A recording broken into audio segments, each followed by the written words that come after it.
أعوذ بالله من الشيطان الرجيم بسم الله الرحمن الرحيم قل اهبطوا منها جميعا فإما يأتينكم مني هدى فمن تبع هداي فلا خوف عليهم ولا هم يحزنون والذين كفروا وكذبوا بآياتنا أولئك أصحاب النار هم فيها خالدون صدق الله مولانا العظيم. سورہ بقرہ کی آیت نمبر 38 اور 39 آپ کے سامنے تلاوت کی گئی. اللہ تبارک و تعالیٰ سے دعا کرتا ہوں کہ وہ مجھے سچ کہنے کی، ہم سب کو سمجھنے کی اور آخر میں ہمیں ان آیات مبارکہ پر عمل کرنے کی توفیق عطا فرمائے. مجھے جو موضوع دیا گیا ہے وہ موضوع ہے سلامتی کا راستہ اور قرآن کا راستہ. لیکن قرآن کے راستے کے علاوہ کوئی راستہ سلامتی کا راستہ ہو ہی نہیں سکتا. لہذا آج کا موضوع ایک ریاست قرآن پاک ہے، اور قرآن پاک کے حوالے سے میری کوشش یہ رہی کہ میں مختلف قرآن پاک کے حصے اور آیات کو جمع کر کے جہاں قرآن پاک کی جو تعریف اللہ تبارک و تعالیٰ نے بیان کی ہے وہ تعریف میں آپ کے سامنے رکھ سکوں. لہٰذا گفتگو میں تو تسلسل ہوگا لیکن آیات میں تسلسل نہیں ہوگا. کوئی آیت سورہ بقرہ سے ہوگی، کوئی سورہ اعراف سے ہوگی، کوئی سورہ انفال سے ہوگی. اس طرح مختلف جگہوں سے میں نے آیتیں اٹھا کر اور قرآن پاک کی معنی اور اس کا مفہوم اور اس کا مقصد اور اس کے حقوق جو ہم پر آئے ہیں وہ اللہ رب العالمین نے قرآن پاک میں مختلف جگہوں پر بیان فرمایا، وہ آپ کے سامنے رکھی جائیں گے. یہ جو آیتیں میں نے آپ کے سامنے تلاوت کی یہ دراصل ایک کلام کا تسلسل ہے، اور یہ تسلسل اللہ تبارک و تعالیٰ کی طرف سے ہے کہ جب رب کائنات نے انسان کو تخلیق کرنے کا ارادہ کیا اور یہ ارادہ رب کائنات نے فرشتوں کے سامنے ظاہر کر دیا، فرشتوں کو جمع کیا، انہوں نے بتایا کہ میں نے یہ ارادہ کیا ہے کہ میں ایک ایسی مخلوق کو پیدا کروں کہ جس کو میں ارادہ اور اختیار کروں. ارادہ اور اختیار اس سے پہلے کسی مخلوق کے پاس نہیں تھا، کسی حد تک کسی دائرے میں جنات کے پاس تھا، لیکن جتنا انسان کے پاس ہے یہ اختیار اور یہ ارادے کی آزادی یہ دیگر مخلوقات کو نہیں تھی. اب جب ارادہ ملے گا اور اختیار مل جائے گا تو یقیناً دنیا کے اندر یہ آزادی ہے ارادی، اور آزادی تو پھر انسان سے بہت کچھ کرواتی ہے.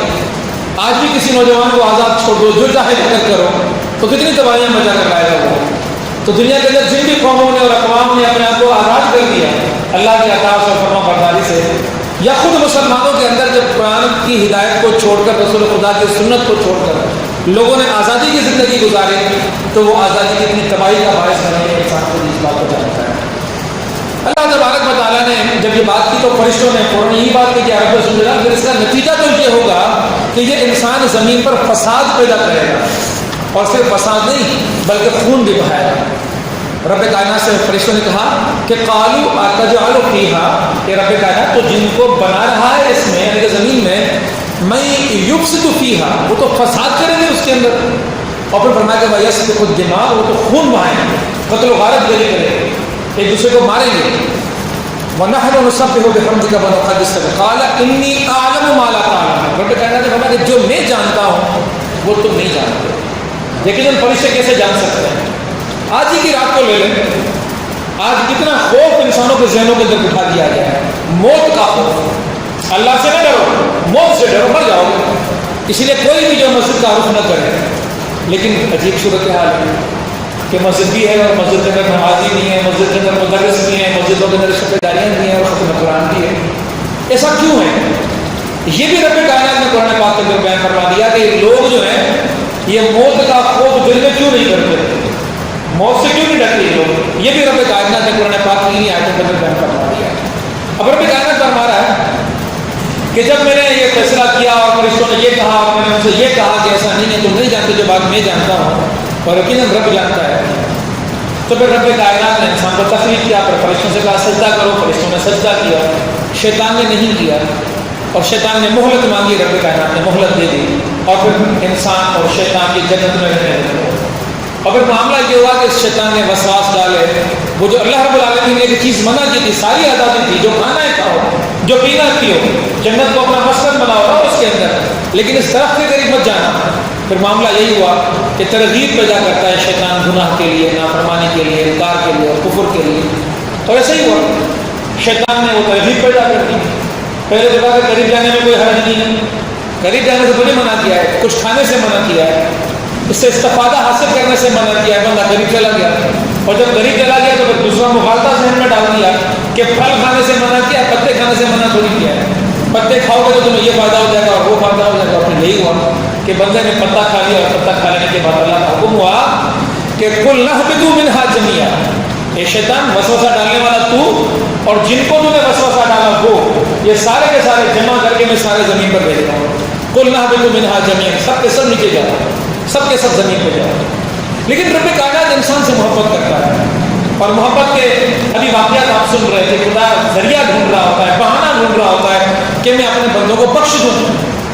بخشش کا معاملہ تو بعد کی بات ہے، پہلے خطائی کیوں کرے میرا بندہ۔ ایک آج کل کے دور میں بھی اسی طریقے سے سمجھ سکتے ہیں کہ جہاں کوئی چیز بنائی جاتی ہے تو بنانے والا ایک مینیول دے دیتا ہے کہ یہ چیز میں دے رہا ہوں لیکن اس کو یوں استعمال کرنا۔ فریج لینے جاؤ تو مینیول کی بک سامنے آ جاتی ہے، موبائل خریدنے جاؤ تو موبائل کے ساتھ ایک مینیول کی بک آ جاتی ہے، ایئر کنڈیشن لینے جاؤ تو مینیول کی بک آ جاتی ہے۔ تو یہ جو انسان ہے اس کا مینیول خدا رب العالمین نے قرآن پاک کی صورت میں دے دیا، کہا کہ تم جاؤ گے تم خطا کرو گے لیکن خطا سے بچنے کے لیے مینیول تمہارے پاس ہے، یوں استعمال کرو گے تو تم بچ جاؤ گے، یوں استعمال نہیں کرو گے تو تم گرفتار ہو جاؤ گے، تباہ ہو جاؤ گے، برباد ہو جاؤ گے۔ تو رب کائنات نے یہاں فرمایا کہ جب تم زمین پہ جاؤ گے تو شیطان تمہارے ساتھ جائے گا، یہ تو تمہیں نہیں چھوڑے گا۔ وہ جو آپ نے بدر کے واقعات کو پڑھا ہوگا، غور کبھی کیا اس کے اوپر، یقیناً غور کیا ہوگا، اور اگر غور نہیں کیا تو میں یہاں سے جلدی سے بات کروں گا کہ بدر کے اوپر ایک پوری گفتگو میری ہے، یوٹیوب کا چینل ہے نواب زین لغاری، وہاں پر بدر کے پورے واقعے کو بیان کر وہاں یہ پورا تفصیل سے واقعہ موجود ہے، میں اس میں تفصیل میں نہیں جاؤں گا، لیکن صرف اتنا بتاؤں گا میں آپ کو کہ اس پورے لشکر کے مکے سے نکل کر بدر کے میدان تک پہنچنے میں ایک بندہ ساتھ ساتھ چلا ہے اور اس کا نام ہے سراقہ، لیکن حدیث میں آتا ہے کہ وہ سراقہ نہیں ہے، قرآن میں بھی واقعہ آیا کہ وہ سراقہ نہیں ہے، وہ سراقہ کی شکل اور صورت اختیار کر کے شیطان ہے جو مکے سے مدینہ تک چلا ہے، اور مقصد کیا تھا کہ ان دونوں گروہوں میں لڑائی پیدا کروا دوں، اور وہ چاہتا ہے کہ حق پر باطل کو غالب کروا دوں، مٹا دوں اس حق کو، اور اس حق کو مٹانے کے لیے جب وہ پہلا مشورہ ہوتا ہے ابو جہل بیٹھتا ہے، لوگوں کو بلاتا ہے کہ بتاؤ کیا کریں، ابو سفیان نے پیغام بھیجا ہے، تو سراقہ کہتا ہے کہ کیا کرنا ہے، تو پوچھنے کی بات ہے، اٹھو اور چلو اور جا کے مدینے کے اوپر حملہ کرو، یہ ہمیشہ کے لیے فتنہ مٹا دو۔ لوگوں کو جوش دلاتے ہیں، لوگ کھڑے ہو جاتے ہیں، اور پھر اگلا مرہ جب آتا ہے کہ جب پیغام پہنچتا ہے، ابو سفیان پیغام بھیجتا ہے کہ میں اپنا قافلہ بچا کے سمندر کے ساتھ نکال کر لے کر آ گیا ہوں، آپ پریشان مت ہو، واپس آ جاؤ۔ تو لوگ کہتے ہیں کہ واپس چلو، جس مقصد کے لیے آئے تھے قافلہ بچانے کے لیے آئے تھے، چلو واپس چلے۔ تو سراقہ کہتے ہیں کہ کیوں واپس چلے، خطرہ تو موجود رہے گا ہمیشہ کے لیے، پھر دوبارہ قافلے لوٹتے رہیں گے، چلو اور آگے چل کے حملہ کر دو۔ پھر دوبارہ جوش دلاتا ہے، اور پھر یہاں تک کہ بدر کا میدان آ جاتا ہے، اور پھر آیتیں نازل ہوتی ہیں کہ جب رب کائنات کے حکم سے رسول خدا کی دعاؤں سے فرشتوں کا نزول ہوتا ہے تو یہ سراقہ بھاگتا ہے، جب یہ دوڑ لگاتا ہے تو لوگ کہتے ہیں تم تو جوش دلا رہے، تم کہاں بھاگ رہے ہو، تو کہتا ہے کہ جو میں دیکھ رہا ہوں وہ تم نہیں دیکھ رہے۔ تو اس طرح شیطان ساتھ چلتا ہے۔ کبھی کبھی حنیف بھائی اور ہم سب لوگ پریشان ہوتے ہیں کہ ہماری اجتماعیت کو کیا ہو گیا ہے، یہ لوگ ایک دوسرے سے متنفر کیوں ہو گئے، یہ شکوے اور شکایتیں اور ناراضگیاں ایک دوسرے سے کیوں ہو گئی ہیں، یہ دلوں میں ایک دوسرے سے رنجشیں کیوں ہو گئی ہیں۔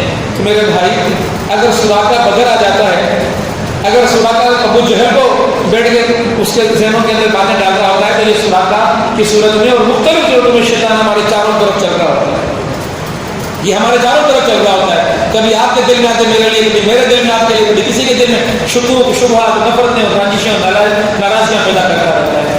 تو یہ شیطان تو اصلی دشمن ہے، اور قرآن نے کہا اصل میں شیطان، یہ اصلی دشمن ہے تمہارا، تو یہ تمہیں چھوڑے گا نہیں۔ ہاں اس سے اگر بچنا ہے اس کا ایک ہی راستہ ہے، اور وہ راستہ کیا ہے، فَإِمَّا يَأْتِيَنَّكُم مِّنِّي هُدًى، بس جب میری طرف سے تمہارے پاس آ جائے میری ہدایت۔ قرآن کو رب کائنات نے کیا فرمایا، ہدایت، لیکن یہ ہدایت کا لفظ اس لیے بھی استعمال کیا گیا کہ آدم علیہ السلام سے لے کر قیامت تک رب کائنات کی طرف سے 1,24,000 پیغمبر کی ہدایت ہے، سارے صحیفے بھی ہدایت ہیں، اور ساری آسمانی کتب بھی ہدایت ہیں، تو ہر دور کے انسان کے لیے رب کائنات نے ہدایت بھیجی ہے۔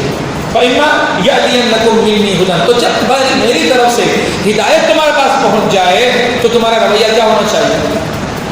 رب کائنات فرماتا ہے کہ فمن تبع ہدایا۔ اب یہاں دیکھیں کہ میرے آپ کے سامنے اس آیت کے دو حصے پڑھے ہیں ابھی۔ قُلْ نَهْبِطُ مِنْهَا جَمِيعًا، سارے کے سارے زمین پہ چلے جاؤ۔ اب اس کے بعد پہلا حصہ فَإِمَّا يَأْتِيَنَّكُم مِّنِّي هُدًى۔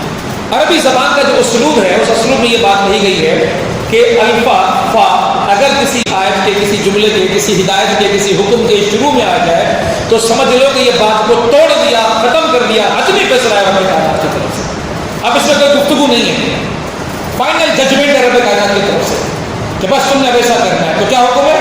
فَإِمَّا يَأْتِيَنَّكُم مِّنِّي هُدًى، بس جب میری ہدایت تمہارے پاس آ جائے تو اس ہدایت کو پکڑ لینا چاہیے۔ ایک بات تو یہ، دوسری بات یہ آئی کہ اس کے علاوہ جو کچھ ہے وہ سارا گمراہی ہے۔ اس کے علاوہ جو کچھ ہے وہ سارا گمراہی ہے۔ آج کل کے نوجوان جب یونیورسٹی میں پڑھنے جاتے ہیں تو وہاں جو پروفیسر بیٹھے ہیں تحریے اور مستشرق جو بیٹھے ہیں وہاں پر ایتھیسٹ بیٹھے ہوئے ہیں، وہ کہتے ہیں عقل کو استعمال کرو، سائنس کو استعمال کرو، سائنٹیفک بنیادوں پر چیزوں کو دیکھو، اس کے بعد جا کے فیصلہ کرو۔ وہ کہتے ہیں کہ ہدایت کو تسلیم نہ کرو۔ ہدایت کے متقابل وہ لے کر آتے ہیں انسانی عقل کو، اور ہدایت کے متقابل وہ لے کر آ جاتے ہیں سائنس کو۔ گویا کہ ان کا مقصد یہ ہے کہ جب قرآن کوئی بات کہے تو نہ مانو جب تک سائنس اس کے اوپر سند نظر نہ لگا دے، تھپا نہ لگا دے کہ نہیں ٹھیک ہے۔ سائنس کہے تو مان لینا، تو خدا کس کو مانا، ہدایت کس کو مانا؟ سائنس کو مانا ہے، قرآن کو مانا۔ لیکن پھر معاملہ کیا ہے؟ انہی عقل کے اندھوں نے آج تک جتنی باتیں کی ہیں وہ ساری گمراہی کی طرف لے کر گئے انسان۔ عقل ایک ایسی چیز ہے کہ یہ تو اس کا کام ہے سوچنا، یہ اپنی ڈائریکشن سیٹ نہیں کر رہی ہوتی، چیزوں کو نکال رہی ہوتی ہے، کھرج رہی ہوتی ہے، نکال کر لا رہی ہوتی ہے، تہوں میں چھپی چیزوں کو سامنے لا رہی ہوتی ہے۔ اس کو علم بھی کہا جاتا ہے، لیکن اس علم کی ڈائریکشن اور سمت اگر درست ہو تو وہ ہدایت بن کر سامنے آ رہا ہوتا ہے، لیکن اگر اس کی ڈائریکشن بھی درست نہ ہو، سمت کا تعین ہی نہ ہو تو پھر یہ گمراہی کی بھی 10 راہوں پر لے کے انسان کو چلی جاتی ہے۔ یہ جو کلمہ گو مسلمان ہیں، ان کلمہ گو مسلمانوں کے اندر ایک فرقہ ایسا بھی پیدا ہوا جس کو کرامتی فرقہ کہتے ہیں۔ عبید اللہ بن خیرمان اس کے سربراہ تھے۔ میں ایک ہی مثال دوں گا، آپ سمجھ جاؤ گے۔ وہ اپنے ماننے والوں سے یہ کہتا ہے کہ تمہیں کیا ہو گیا کہ تمہارے گھروں میں جب تمہاری فطرت کو، طبیعت کو سمجھنے والی عورت گھر کے اندر موجود ہے تو جب تمہیں اپنے جیون ساتھی کا انتخاب کرنا ہوتا تم باہر جا کے ڈھونڈ رہے ہوتے، باہر کی عورتوں کو ڈھونڈ رہے ہوتے۔ وہ جو تمہارے ساتھ پلی لپنی بڑی ہوئی اور اس نے فروغ پایا اور جوان ہوئی، وہ جو تمہاری بہن تمہارے گھروں کے اندر موجود ہے، جو تمہارے مزاج کو سمجھتی ہے، تمہاری طبیعت کو سمجھتی ہے، تمہارے حالات کو سمجھتی ہے، تمہارے عادات کو سمجھتی ہے، تمہارے مزاج سے واقف ہے، تم اس کو چھوڑ کے باہر کی عورت کو گھر میں بیوی بنا کے لے کر آتے ہو۔ عقل یہ کہتی ہے کہ جو تمہیں زیادہ سمجھتی ہے وہ تمہاری بہن ہے، تم شادی اس سے کرو۔ عقل کہتی ہے، کیا صحیح کہتی ہے؟ کون کہتا ہے کہ غلط ہے یہ بات؟ قرآن کہتا ہے غلط ہے، حدیث کہتی ہے غلط ہے۔ اور اگر اس طرح معاملہ شروع ہو جائے تو پھر حیات کی تو کوئی چیز ہی گھروں کے اندر باقی نہیں رہے گی۔ یہ آزادی مل جائے تو پھر یہ ضلالت اور گمراہی کے کو راستے، ان کو دروازے آپ لگا ہی نہیں سکتے تھے۔ ہر گھر زنا کا گھر بن چکا ہوگا، ہر گھر زنا کا گھر بن چکا۔ جو ہی بچہ بچی جوان ہوئے آپس میں گمراہی کے راستے پر نکل پڑے، کیونکہ کوئی کھیل ہی نہیں ان کے پاس۔ پھر یہ عقل کی باتیں کرنے والے تو پھر ایسی باتیں کریں گے۔ اسی طرح عقل کی بات کر دی ان لوگوں نے کہ جنہوں نے ایٹم بم بنایا۔ آپ انسائکلوپیڈیا برٹانیہ کا اٹھا کے دیکھ لو کیا لکھا ہوا ہے۔ وہ لوگ کہتے ہیں کہ عقل، یہ عقل کا شاخسانہ ہے اور کارنامہ ہے کہ انسانیت جو ہے وہ موت سے بچ گئی، لاکھوں کروڑ لوگ موت سے بچ گئے۔ بھائی کیسے بچ گئے؟ کہ ایٹم بم جو ہم نے پھاڑ دیا۔ لیکن عجیب بات، الٹی بات، بھائی تم نے ایٹم بم پھینک کے تو شہر تباہ کر دیے، ہیروشیما تباہ ہو گیا، ناگاساکی تباہ ہو گیا، تباہی دنیا کو چلا دی، انسانیت موت کے دروازے پہ چلی گئی۔ آج تک ان شہروں کے اثرات کو روکا نہیں جا سک رہا، اور تم کہتے ہو کہ بڑا کارنامہ سر انجام دے دیا ہم نے ایٹم بم ایجاد کر کے لوگوں کو موت سے بچا دیا۔ موت میں ڈال کے کہتے ہو کہ موت کو بچا دیا، وہ عقل کی بات کر رہے ہیں۔ اسی طرح ایک اور بات، آج کل کی دنیا میں پاکستان کے اندر یہ وبا آ گئی، الٹرا ساؤنڈ کی مشین کا استعمال۔ حمل ہو گیا عورت کو، پیٹ میں مشین ڈال کے دیکھ لو کہ اندر لڑکا ہے لڑکی ہے، لڑکی تو مار دو، پیدا ہی نہ ہونے تو دنیا میں آنے نہ دو۔ بس تم سے اچھا تو وہ ابو جہل کی قوم تھی، زندگی تو دینے دیتے تھے نا، زمین پر تو کوئی آگے تو بچ بھی جاتی تھی اس میں سے، تم نے تو پیٹوں سے لوگوں کو مارنا شروع کر دیا۔ اور اتنا بڑا فرق آ گیا، بنگلہ دیش، انڈیا اور پاکستان میں بھی یہ مرض آ گیا۔ پاکستان کی جو موجودہ اسٹیٹسٹکس آئی ہے وہ اسٹیٹسٹکس یہ آئی ہے کہ پہلے عورتیں 52% ہوتی تھیں اور مرد 48%، اب عورتیں 48% ہو گئی اور مرد 52% ہو گئے، اس لیے کہ عورتوں کو پیدا ہونے نہیں دیا جا رہا۔ بڑے اچھے خاصے گھروں کے لوگ بھی، پڑھے لکھے لوگ بھی، بادشاہوں کے لوگ بھی الٹرا ساؤنڈ کی مشین استعمال کرا کرو گے اور بچیوں کو پیدا ہی نہیں ہونے دیں گے۔ یہ عقل کی بات کرتے ہیں نا کہ پیدا ہوگی تو جہیز دینا پڑے گا۔ میں نے ریسرچ میں پڑھا 90s کے اندر، اس میں لکھا ہوا تھا کہ وہ کہتے ہیں 25,000 روپے دو 5 لاکھ روپے سے بچ جاؤ گے۔ تو لوگوں نے کہا مجھے کیا کرنا پڑے گا؟ جب مضمون پڑھا تو لکھا ہوا تھا کہ 25,000 روپے دو یہ ابارشن کرا دیں گے ہم، ورنہ پیدا ہو گئی نا تو 5 لاکھ خرچے کرنے پڑ جائیں گے، خرچے سے بچ جاؤ گے۔ عقل کی بات ہے، 5 لاکھ بچیں گے 25,000 دے دو۔ تو عقل کے پیچھے چلو گے ہدایت کو چھوڑ کے تو کیا ہوگا؟ لیکن رب کائنات فرماتا ہے کہ یہ ہدایت ہے، اور ہدایت دینے کا ایک اور سبب بھی ہے۔ ایک اور مثال میرے سامنے آتی ہے تو سورہ فاتحہ پڑھتے ہیں ہر نماز کے اندر، اور اس میں ہم پڑھتے ہیں کہ اہدنا الصراط المستقیم، اے رب ذوالجلال تو ہمیں ہدایت دے صراط مستقیم، سیدھے راستے کی۔ اور سیدھا راستہ کہاں جائے؟ جنت کا راستہ، جنت کے راستے کی ہدایت دے۔ تو رب کائنات کیا کہتا ہے؟ ذالک الکتاب لا ریب فیہ ھدی للمتقین۔ تو ہدایت مانگ رہا ہے نا، یہ کتاب دے دی میں نے تجھے، اس کے اندر ہدایت ہے۔ اور اب رب کائنات کیا فرما رہا ہے یہاں پر؟ یہ ہدایت ہے، اس ہدایت کو اختیار کرو ورنہ وہ عقل مند بن جاؤ گے، بہنوں سے نکاح کرو گے، ماں سے زنا کرو گے، عجیب رویے تمہارے بن جائیں گے۔ امریکہ اور یورپ کے اندر فیملی کرپشن کے نام سے ایک نئی کرپشن آئی ہے، کبھی گوگل پہ سرچ کر کے دیکھ لو فیملی کرپشن کیا ہوتی ہے۔ ماؤں کے اور بیٹوں کے تجربات ہیں زنا کے، یہ شرمناک صورتحال ہو جاتی ہے عقل کو استعمال کرنے والوں۔ جو عقل کو لگام دیتی ہے نا وہ وہی خدا کی تعلیم ہوتی ہے اور خدا کی ہدایت ہوتی ہے۔ اس کو چھوڑ دو، انسان جانور سے بھی گر گیا، جانور بھی ماں کے پاس نہیں جاتا، لیکن یہ انسان جب ہدایت کو چھوڑ دیتا ہے تو پھر انسان کی حالت بڑی اسفل السافلین والی بن جاتی ہے۔ تو رب کائنات نے کیا فرمایا؟ حکم ہے نا رب کائنات کا، میں نے کہا کہ بات کو توڑ دیا، ختم کر دیا، حکم جاری کر دیا، حد جاری کر دی رب کائنات نے۔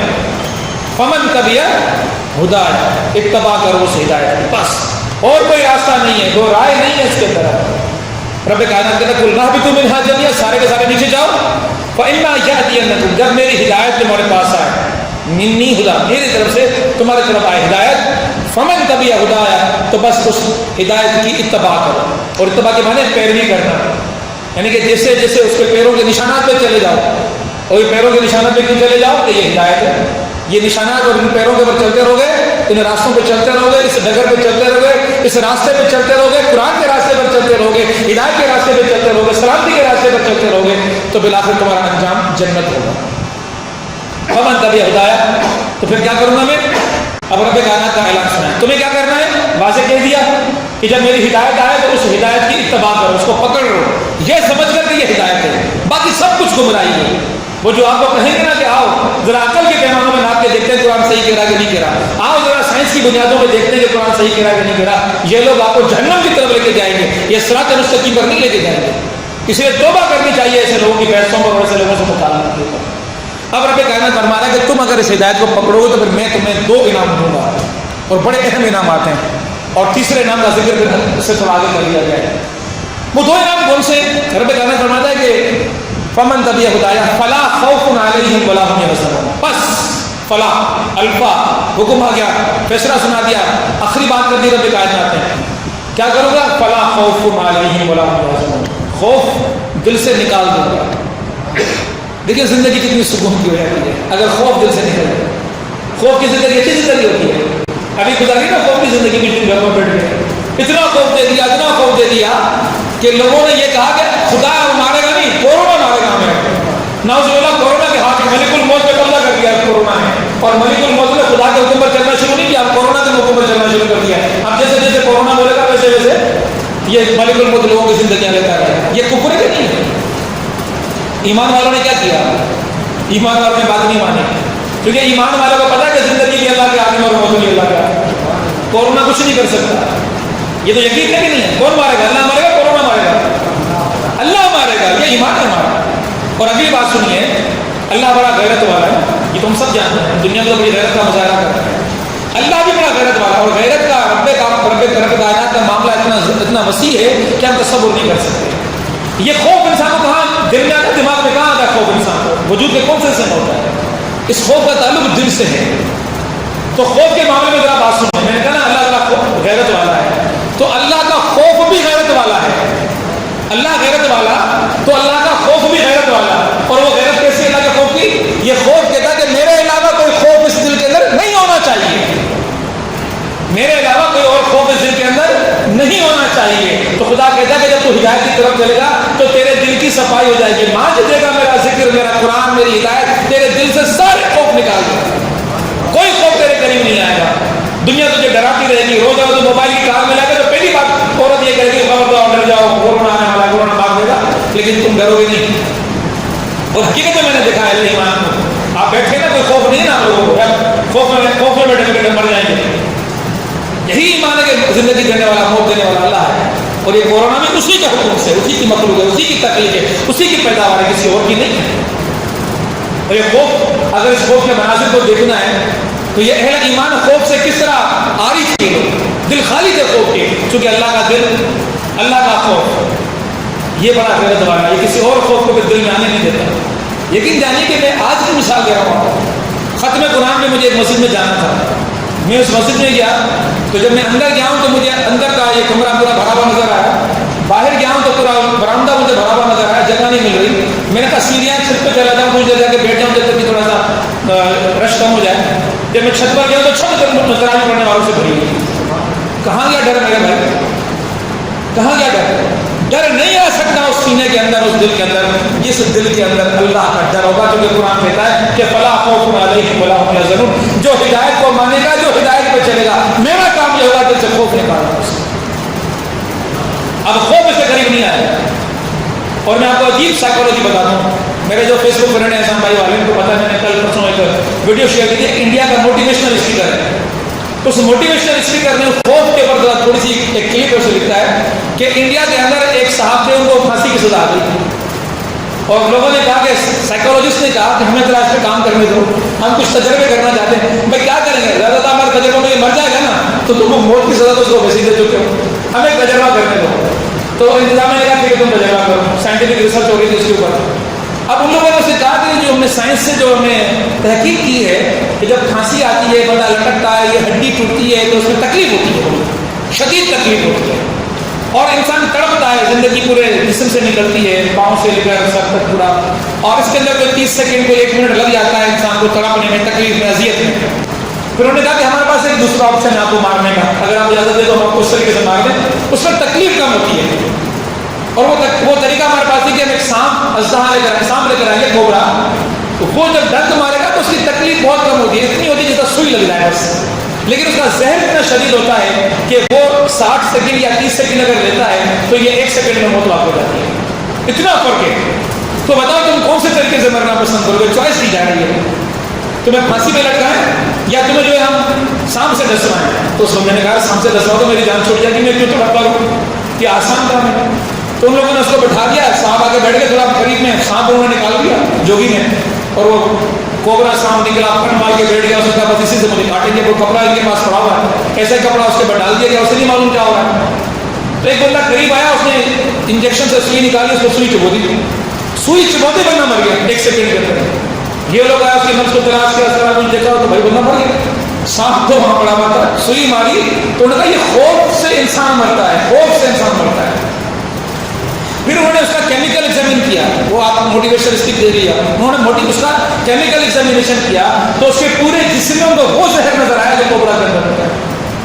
تو اس کے دماغ نے وہ سوچوں کے ذریعے سے آلریڈی اپنے اندر ایسا ماحول بنا لیا تھا جسم کے اندر کہ سانپ کاٹے گا مجھے مرنا، زہر پھیلنا، وہ زہر سارا پھیل گیا۔ یہ رب کائنات کا دیا ہوا ذہن ایسا کہ اس سے وہ ساری کی ساری چیزیں جنریٹ ہو گئی۔ تو ان لوگوں نے ہمیں مارنے کے لیے کہتے کورونا مار دے گا، کورونا مار دے گا، تو سارے مر جاؤ گے۔ ارے بھائی یہ مسلمان ہیں بھائی، یہ اللہ سے ڈرتے ہیں، تم کتنا بھی ڈراؤ گے نہیں ڈریں گے اس سے، جن کا یقین اللہ رب العالمین کی ذات کے اوپر۔ 130 پر عمل کرنے سے کوئی منع نہیں کرتا، چونکہ احتیاط تدبیر ہے، تدبیر سے کوئی اللہ رب العالمین نے منع نہیں کیا، موضوع نہیں ہے، ورنہ تدبیر پر میں کافی باتیں آپ سے کر سکتا ہوں۔ تدبیر سے رب نے منع نہیں کیا، احتیاط سے منع نہیں کیا، فاصلوں پر رہو، کوئی منع نہیں ہے اس سے، آج نہ ملاؤ، کوئی منع نہیں ہے اس سے، ایک دوسرے کی چیزوں کو کھانے پینے میں استعمال نہ کرو، اس سے منع نہیں ہے، لیکن موت کا ڈر کر ہی سارا کچھ کرو نہیں، یہ اسلام میں نہیں ہے۔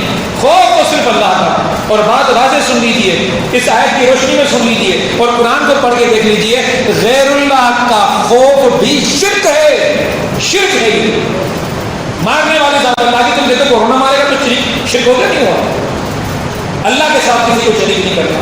اللہ رب العالمین نے اس موت سے بچایا ہمیں کہ جو کورونا کے خوف سے ہمیں موت ہے، اللہ تعالیٰ سے موت سے بچایا، اللہ کے خوف سے موت آ جائے، یہ موت ایمان کی موت ہوگی، یہ موت ایمان کی موت ہوگی، اللہ تعالیٰ ایسی موت نصیب کرے سارے اہل ایمان کو۔ تو پہلی بات یہ فرمائی کہ فلا خوف علیہم ولا هم یحزنون، اور کوئی غم تمہارے قریب نہیں آیا، کوئی غم تمہارے قریب نہیں آیا۔ اور یہ معاملات آپ نے دیکھے تاریخ کے اندر، واقعات کے اندر دیکھ لیا آپ نے، ہجرتوں کے اندر دیکھ لیا آپ نے، اور آپ سے بڑھ کر کون سمجھ سکتا ہے ان غموں کو کہ جب بندہ اپنا دیار چھوڑ رہا ہوتا ہے، جب اپنی ملکیتیں چھوڑ رہا ہوتا ہے، اپنے پرکھوں کی قبروں کو چھوڑ رہا ہوتا ہے تو غم ہوتا ہے نا؟ کہاں ہے غم؟ اہل ایمان نے بڑے مقاصد کے لیے، رب کی رضا کے لیے اپنے گھر وطن کو چھوڑا تو کہا کہ ان کے بدلے میں جنتیں ملیں گی ہمیں، ان جنتوں کے حصول کے لیے سب کچھ قربان کر دیا، پرکھوں کی قبروں کو قربان کر دیا۔ ہر دور کے اندر تاریخ کے اندر ملتا ہے۔ مکے سے مدینے کی ہجرت کو دیکھ لیں اور کائنات کی جتنی بھی ہجرتیں دیکھ لیں جو اللہ رب العالمین کی رضا کے لیے ہوئی، اہل ایمان بڑے مطمئن ہو گئے ہجرتوں پر، کوئی علم نہیں تھا، کوئی خوف نہیں تھا، کوئی ڈر نہیں تھا۔ تو خدا نے واضح فرما دیا کہ جو ہدایت پہ چلے گا، جو قرآن پر چلے گا، دو بڑے انعام دوں گا اس کو۔ پہلا انعام کیا ہوگا؟ فلا خوف علیہم ولا هم یحزنون۔ لیکن اگلی بات ذرا غور سے سنیے گا، یہ ساری باتیں سننے کے بعد بھی خوف بھی نہیں کرنا تمہیں، خوف دل سے نکل جائے گا، غم کبھی تمہارے قریب نہیں آئے گا، کیونکہ اللہ رب العالمین نے یہ ایمان کی علامتیں بتا دی یہاں پر۔ میں کہتا ہوں کہ اللہ رب العالمین نے یہاں پر ایمان کی علامتیں بتا دی کہ اگر اللہ کے سوا کسی کا خوف دل کے اندر ہے تو سمجھ لو کہ ایمان پورا نہیں ہے، پھر ایمان درست نہیں ہے، اللہ کے علاوہ تم کسی اور سے ڈر رہے ہو، تو یہ ایمان وہ ایمان نہیں ہے جو رب کائنات کو مطلوب ہے۔ تو رب کائنات کیا کہہ رہا ہے؟ والذین کفروا وکذبوا بآیاتنا، جنہوں نے انکار کیا اس ہدایت سے، جنہوں نے جھوٹا سمجھا اس ہدایت کو، والذین کفروا وکذبوا بآیاتنا، ان نشانیوں سے، ان علامتوں سے۔ تو کورونا بھی ایک نشانی بن گیا نا، یہ اللہ کے حکم سے ہم کہتے ہیں کہ نہیں جی، اللہ کے ہاتھ میں موت ہے، ہم کہتے ہیں کہ نہیں اس کے ہاتھ میں موت ہے، نعوذ باللہ۔ والذین کفروا وکذبوا بآیاتنا، رب کائنات کہتا ہے کہ اولئک اصحاب النار، رویہ تبدیل ہو گیا، موت دینے والا کسی اور کو سمجھ لیا، اولئک اصحاب النار، یہ وہ لوگ ہیں جو جہنم میں جائیں گے، جو اللہ کے سوا مارنے والا کورونا کا سمجھتے ہیں، مارنے والی ذات اللہ کی ہے، مومن تو صرف اللہ سے ڈرے گا، اللہ کے سوا، اللہ کے علاوہ کسی سے نہیں ڈرے گا۔ یہ کائنات کا پورا معاملہ ہے۔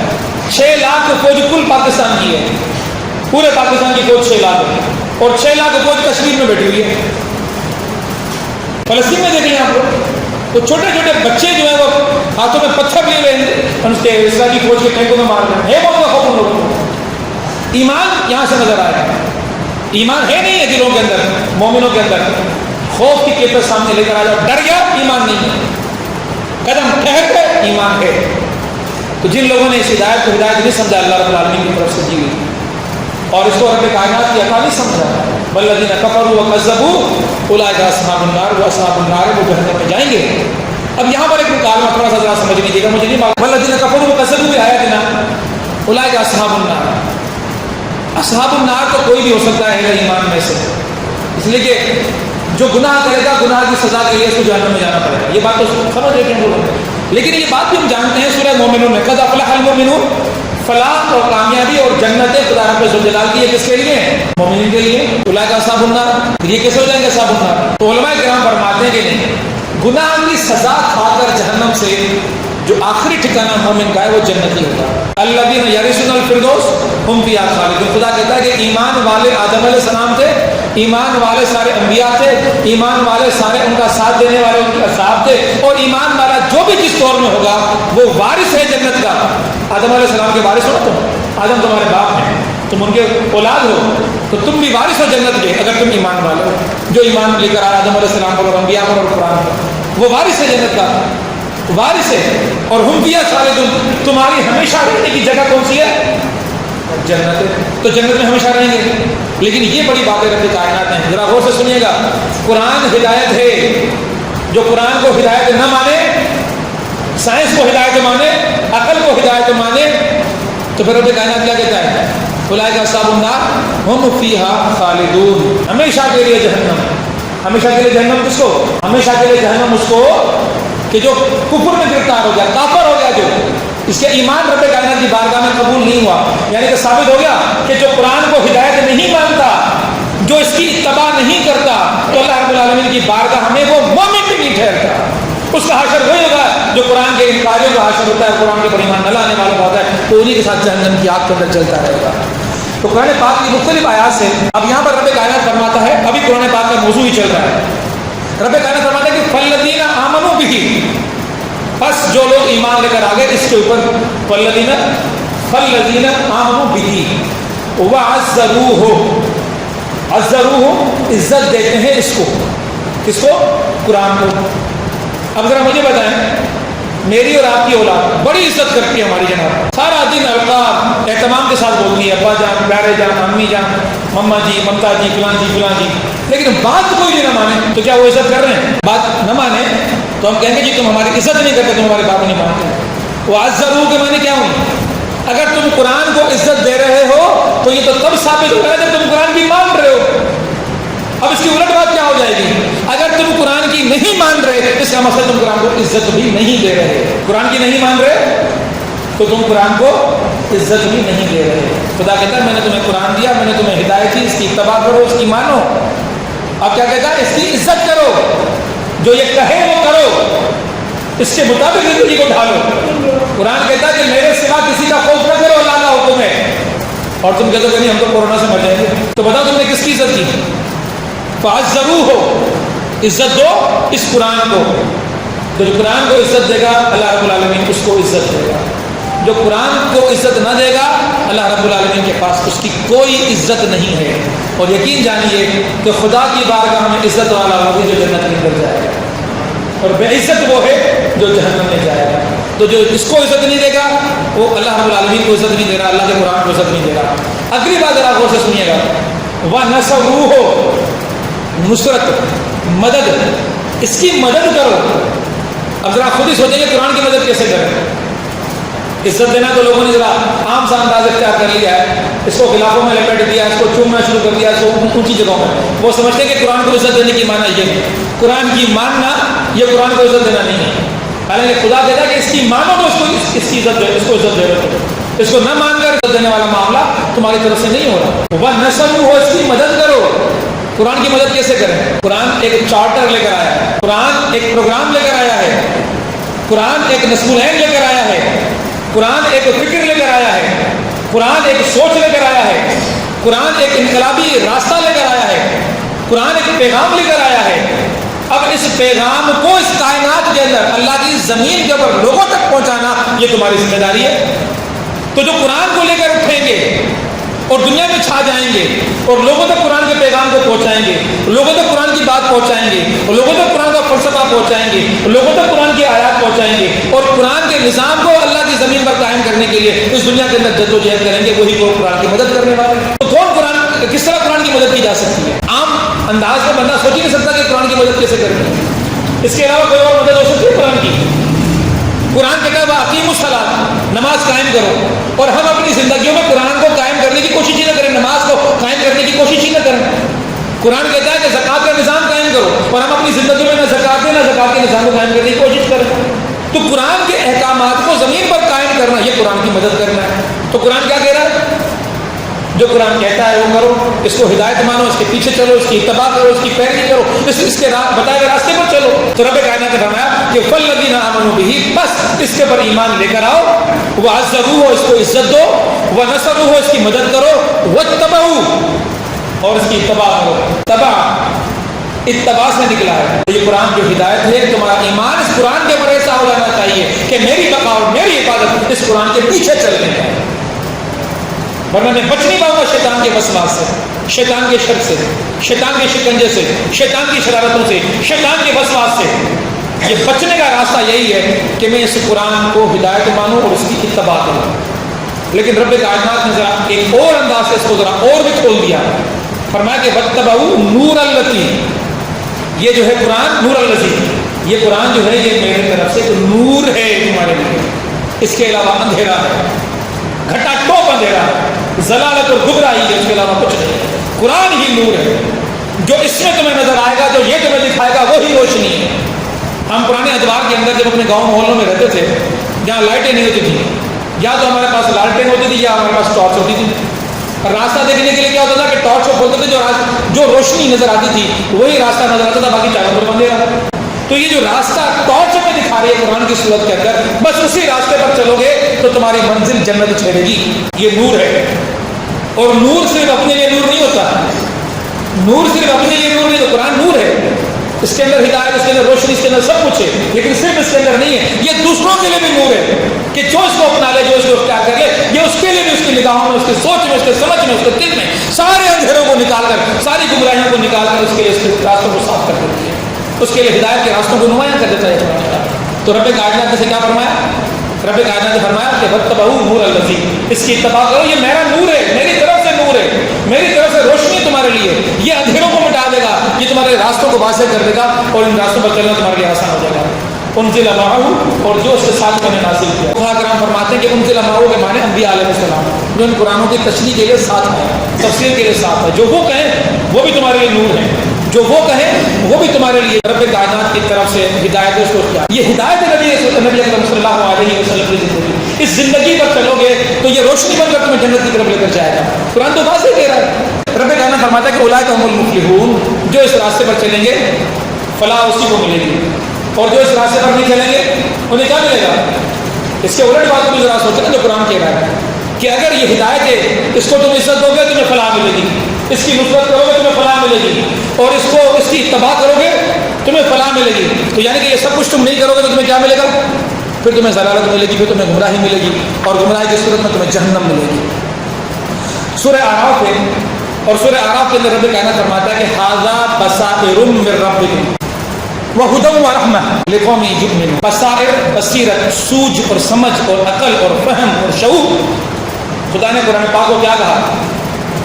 دنیا کو اپنے شعور ڈھونڈتے رہو، سمجھ ڈھونڈتے رہو، بصیرت ڈھونڈتے رہو، فراست ڈھونڈتے رہو، نہیں ملے۔ جس کو بھی تم سمجھ، شعور، قوم، عقل سمجھ کے اس کے پیچھے جاؤ گے وہ تمہیں گمراہی کی ضلالت کے اندر ڈال دے گا، سوائے قرآن کے، سوائے اللہ کی ہدایت کے۔ واضح اور دو ٹوک اعلان رب کہتا ہے کہ ھذا بصائر، یہ ہے بصیرت، یہ ہے سمجھ، یہ ہے شعور، یہ ہے فہم، یہ ہے عقل، یہ ہے سمجھ۔ اس کے علاوہ جو کچھ ہے جس کو پکڑو گے تمہیں تباہ کر دے گا، تمہیں گرا دے گا، تمہیں الٹ دے گا، برباد کر دے گا تمہیں، سوائے قرآن کے۔ یہ بصیرت ہے، یہ سوچ کی بات ہے، یہ سمجھ کی بات ہے، یہ عقل کی بات ہے، اس کے پیچھے چلو۔ لیکن یہ عقل کی بات کس کی طرف سے؟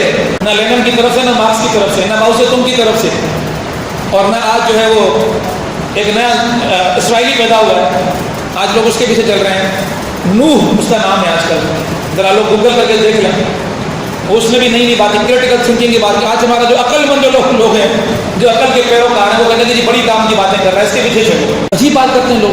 خدا کہتا ہے کہ اس کے سوا کچھ نہیں ہے جو تمہیں ہدایت دے سکے، یہ سارے لوگ تمہیں ضلالت کے اندر لے جائیں گے، چلتے چلتے تمہیں بعد میں احساس ہوگا میں تو آپ کے گڑے میں گر گیا، اس وقت سب پھٹو گے، اس وقت تو رو گے بیٹھ کے جب تمہیں جہنم کی آگ نظر آئے گی۔ تو ھذا بصائر من ربکم، یہی بصائر ہیں، یہی سمجھ کی باتیں ہیں، یہی شعور کی باتیں ہیں، یہی عقل کی باتیں، لیکن کس کی طرف سے؟ من ربکم۔ تو جو بصیرت رب کی طرف سے ملے وہ تمہیں بصیرت نظر نہیں آتی۔ جو لینن دے، جو مارکس دے، جو دنیا کی یہ نیو ٹالسٹائے دے، جو میکسم گورکی دے، جو نوح یحییٰ دے، تمہیں وہ باتیں سمجھ میں آتی کہ وہ بصیرت کی باتیں، ان کے پیچھے چلو، ان کے پیچھے چلنے والے میں جہنم کی کھائیوں کے اندر جائیں۔ لیکن جو قرآن کو پڑھیں گے، من ربکم، اللہ رب العالمین کی طرف سے بصیرت کی باتیں اس قرآن کے اندر، ان باتوں کو اختیار کرو۔ پھر رب کائنات فرماتے ہیں کہ یہ ہدی و رحمہ، یہ ہدایت بھی ہے تمہارے لیے، اور جو اس کی چھاؤں کے اندر آ گیا وہ رحمت کے اندر آ گیا۔ اور رحمت کس کی فطرت ہے؟ اللہ رب العالمین کی فطرت ہے، جو رحمان بھی ہے، جو رحیم بھی ہے، دونوں کا مادہ رحمان کا اور رحیم کا رحم سے نکلا ہے۔ اور ذرا سن لیجیے، خدا رب ذوالجلال نے الرحمن الرحیم کہا ہے قرآن پاک کے اندر، رحمان فعلان کے وزن پر، اور اسی وزن کے اوپر طوفان، شیطان، طغیانی میں کیا ہوتا ہے؟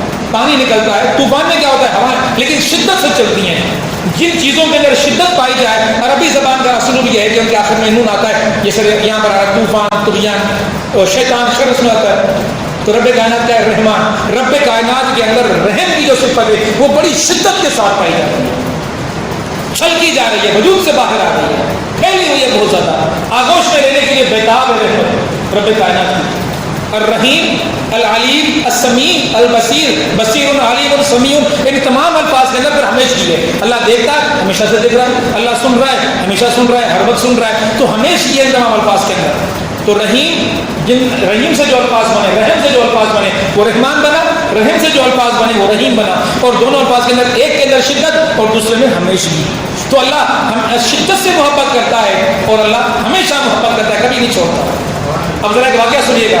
حدیث میں آپ نے سنا ہوگا کہ جب قیامت کے روز ہم لوگ کھڑے ہو جائیں گے اور ہمارا حساب کتاب شروع ہو جائے گا, اللہ بنا دے اس منظر سے, بغیر حساب کے اللہ تعالیٰ معاف فرما دے, حساب کتاب ہوگا تو مدعی کھڑے ہو جائیں گے, اس نے میرا یہ حق مارا تھا مجھے حق دلا, اس نے میرا یہ حق مارا تھا, وہاں سے اٹھے گا, وہاں سے اٹھے گا, وہاں سے اٹھے گا, اور وہاں کرنسی تو کوئی بھی نہیں ہے سوائے نیکی اور بدی کے.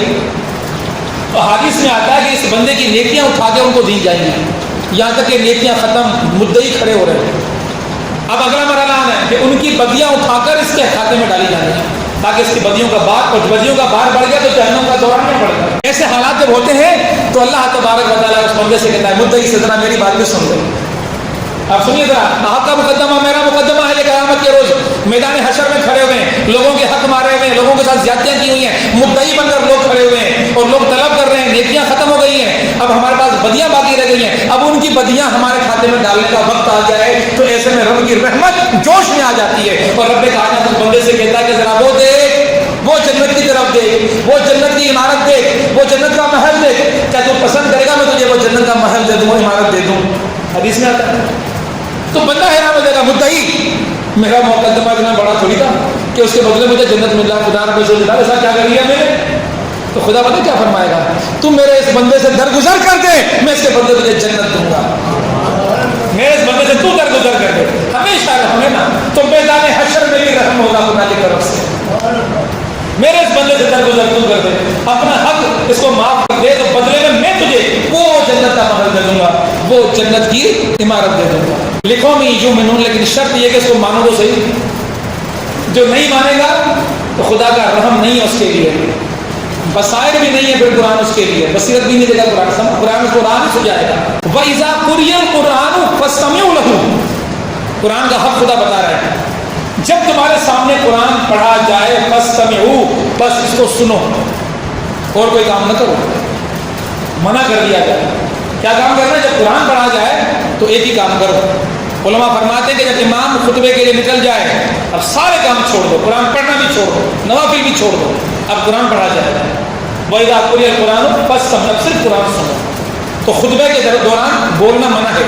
خطبہ جمعہ ہو, خطبہ عید ہو, خطبہ نکاح ہو, یا سنانے کے لیے قرآن پڑھا جا رہا ہو, سنانے کے لیے, تو ان تمام حالتوں کے اندر جب قرآن سنانے کے لیے پڑھا جا رہا ہو تو آپ نے سننا ہے, آپ نے اس وقت بولنا نہیں ہے.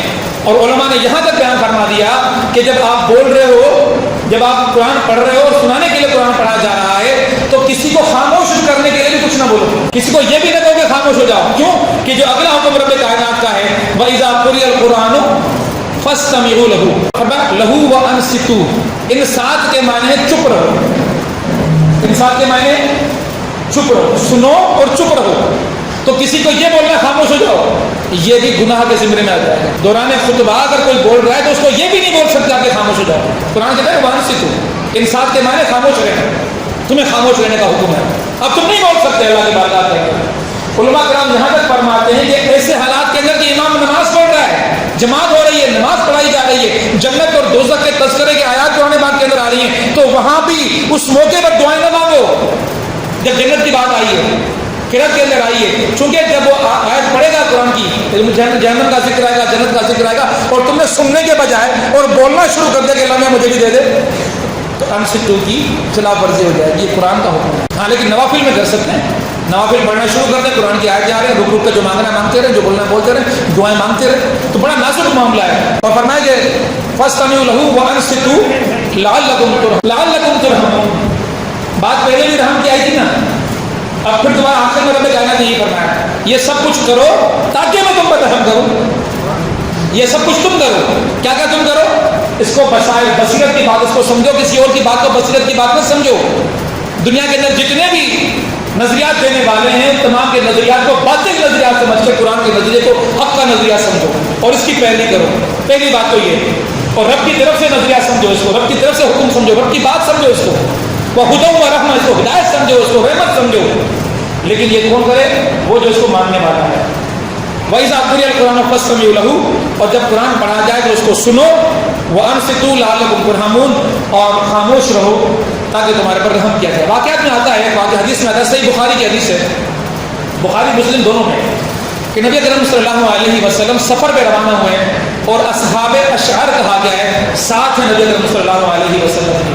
پھر ایک منزل پہ آ کر نبی اکرم صلی اللہ علیہ وسلم نے قیام فرمایا ہے، اور جب قیام فرمایا ہے تو رات کے وقت صحابہ کرام جو اپنی فطرت اور مزاج کے مطابق سے دن کو گھوڑوں کی پیٹھوں پر اور راتوں کو مسلوں کے پر، یہ صحابہ کرام رضی اللہ تعالیٰ عنہ کی عادت و مزاج تھا. تو اپنے اپنے خیموں کے اندر انہوں نے روشنیاں جلا دی اور عبادات کے اندر کھڑے ہو کر قرآن پڑھنا شروع کر دیے. جب صبح ہوئی تو اللہ کے رسول نے جب لوگ جمع ہو جب کہا کہ رات تمہارے قیام سے اور اس کی کرت سے میں نے پہچانا کہ میرا کون سا صاحب کس خیمے کے اندر ہے، آوازوں سے پہچانا. حالانکہ دن کے وقت اصحاب میرے ساتھ خیمے لگائے تھے لوگوں نے، لیکن اس وقت میں نہیں دیکھ سکا کہ کون کہاں جا کے قیام کر رہا ہے. لیکن رات کو جو تم تلاوت کر رہے تھے، ثابت کیا ہو گیا؟ انفرادی عبادات کے طور پہ جب تم قرآن پڑھ رہے ہو تو پڑھ سکتے ہو، منع نہیں ہے اس سے. اس مسجد میں ہم سب لوگ قرآن پڑھ کے اپنے اپنے لیے پڑھنا شروع کرتے پڑھ رہے ہیں، منع نہیں ہے. لیکن جب سب کو بلا کر بٹھایا جائے اور قرآن پڑھ کے سنایا جائے تو اب کسی نے نہیں بولنا، اب سننا ہے قرآن پاک، تو یہ واضح حکم ہے. لیکن ایک بات اور بھی سن لیجیے، پھر حدیث کی کتابوں میں نظر آتا ہے کہ نبی اکرم صلی اللہ علیہ وسلم کی عادت مطہرہ یہ تھی کہ رات کو نوافل پڑھا کرتے تھے. اور جب رات کو نوافل پڑھا کرتے تھے تو عموماً ازواج محترمہ، ازواج مطہرات وہ آرام میں ہوتی تھیں، وہ نیند کے اندر ہوتی تھیں. لیکن اللہ کے نبی صلی اللہ علیہ وسلم کی عادت مبارکہ یہ تھی کہ نوافل کے اندر آواز تھوڑا جہری، ہلکے سے آواز کے اندر پڑھا کرتے تھے. تو یہ جب کوئی لوگ سو رہے ہو اور ان کی نیند خراب نہ ہو رہی ہو اور آپ اپنے آپ کو سنانے کے لیے اگر قرآن پڑھ رہے ہیں تو قرآن کا اس طرح پڑھنے کی اجازت ہے. لیکن پھر علماء کرام یہ فرماتے ہیں کہ آج کل مولویوں کا بھی عالم عجیب و غریب ہو گیا ہے. خود تو سناتے ہیں اور اسپیکر پہ قرآن لگا کر لوگ جو ہے وہ جا رہے ان کے لیے انتظام کر دیتے کہ تم سنتے رہو اور سن کوئی نہیں رہا ہوتا. تو قرآن کو اس طرح بھی نہ کرو کہ لوگ گناہ گار ہو جائیں. تو لوگوں کو گناہ گار کرنے کا جو سامان تم مہیا کر رہے ہو تو سب سے پہلے تم پکڑ جاؤ کہ تم نے ایسا کام کیا ہی کیوں. تو بہت سے فقہی مسائل بھی آیتوں سے نکلتے ہیں کہ وَإِذَا قُرِئَ الْقُرْآنُ فَاسْتَمِعُوا لَهُ وَأَنصِتُوا لَعَلَّكُمْ تُرْحَمُونَ. اللہ رب العالمین سے دعا کرتے ہیں اللہ تعالیٰ ہمیں قرآن پاک کی آیات مبارکہ پر عمل کرنے کی توفیق عطا فرمائے. اقول قولی ھذا استغفر اللہ لی ولکم ولسائر المسلمین فاستغفروہ انہ هو الغفور الرحیم.